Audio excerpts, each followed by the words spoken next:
একবার মাকে আমি জিজ্ঞাসা করেছিলাম যে, মা বলো না আমার স্বাধীনতা কোথায়? মা উত্তরে বললেন, এখন আবার কিসের স্বাধীনতা? বিয়ের পর স্বামীকে নিয়ে যা ইচ্ছে তাই করবে, স্বাধীনতা খুঁজে নেবে। একদিন ভোরে স্বামীকে জিজ্ঞাসা করলাম, আচ্ছা মেয়েদের কি স্বাধীনতা নেই, শখ আহ্লাদ নেই?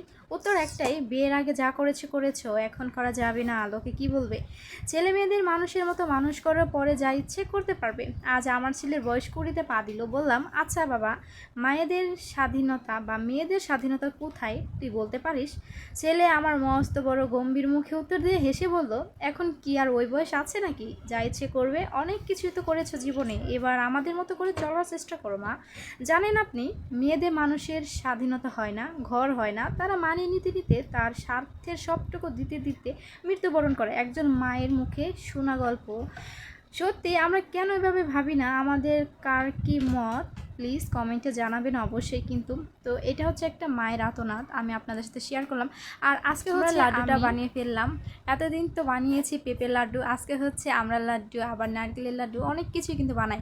তো আমি ভাবলাম যে এটা দিয়ে যদি লাড্ডু বানাই তাহলে কেমন হয়। তো আমার ভাগ্নি বলতেছিল যে খালামুনি আমি লাড্ডু খাবো।